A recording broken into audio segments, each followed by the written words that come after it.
जी। राधे राधे महाराज जी। महाराज जी, मैं सबके लिए अच्छा सोचती हूँ, लेकिन बदले में लोग अच्छा नहीं करते हैं मेरे साथ।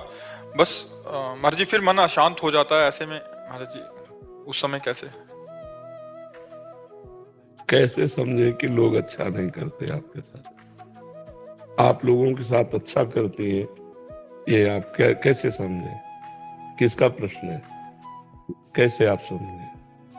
आप क्या लोगों के साथ अच्छा करती हैं और क्या आप लोग बदले में आपको बुरा करते हैं? आप बताइए। कभी किसी ने कुछ सुझाव मांगा या फिर जितना मुझसे हो पाया किसी के लिए मैंने किया, लेकिन आपको उस समय सोचना है, जब किसी का परोपकार किया जाता है तो सोचा जाता है भगवान ने हमें जो ज्ञान दिया वो मैंने आपको दिया, भगवान ने हमारे पास जो वस्तु दी उससे मैंने आपका सहयोग किया, धन से, बुद्धि से, शरीर के द्वारा, इन्हीं के द्वारा परोपकार होता है, वो भगवान के द्वारा दी हुई। तो हमें बदले में थैंक यू लेना नहीं है कि हमने आपको कुछ सेवा की, बाद में आप हमें धन्यवाद कहें। ये परोपकार नहीं कहलाता, ये स्वार्थ कहलाता है। अब हम अच्छा किया, इसके बाद परिणाम में उससे हमें कुछ लेना नहीं।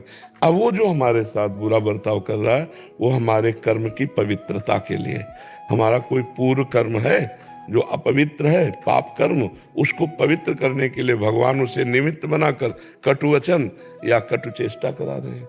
जो संत भाव में, अध्यात्म भाव में चलते हैं वो इस विचार से युक्त रहते हैं। कबीरा निंदक नेरे राखे, आंगन कुटी छवाए, बिना साबुन बिना पानी निर्मल करे शोभाए। तो हमें बुरा तो नहीं मानना चाहिए। हाँ, अब जैसे तुम्हारा स्त्री शरीर है, अब कोई इस शरीर की तरफ गंदी बात देखे तो कानून है, फिर उसे कानून के द्वारा सहायता लेकर दंडित करना चाहिए, उसमें क्षमा नहीं करना चाहिए। जैसे मानो स्त्री शरीर है, अब कोई छेड़ रहा है, कोई परेशानी प्रकट कर रहा है, अब उसमें साधुता नहीं, अब सठे साठ्यम समाचरित, तो उसे कानून के हवाले कर दे। बहुत सुंदर सुंदर कानून बने हुए हैं बच्चियों, स्त्रियों, माताओं, बहनों की सुरक्षा के लिए।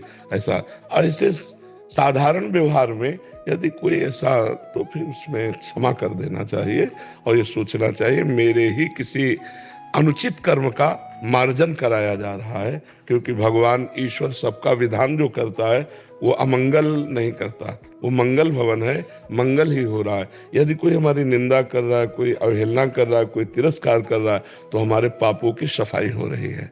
सम्मानम कल्याति घोर गर्णम, नीचापमानम सुधा, श्री राधा मुरलीधरो भज सके वृंदावन माते। श्रीपाद प्रबोधानंद जी कह रहे, सम्मान को सदैव विष के समान समझे, नीच पुरुषों द्वारा किए हुए अपमान को अमृत के समान समझे और राधा माधव का भजन करे। मनुष्य जीवन की सार्थकता का यही स्वरूप। हमें बुरा तब लगता है जब हम सम्मान चाहते हैं और सम्मान नहीं मिलता। आपको सम्मान दिया, आप हमें सम्मान दें, आपका हमने हित किया, आप हमें धन्यवाद बोलें। ये प्रायः मनुष्य के अहम की पुष्टता के लिए मांग होती रहती है और भगवान इसी का नाश करते रहते हैं। ताते करें कृपा निधि दूरी, सेवक पर ममता अति भूरी। तो आप भगवान की कृपा पात्र हैं।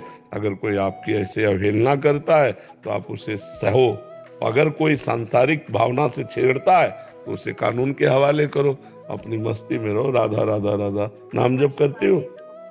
है? आप बस अपना हाँ, नाम जप करती है आप?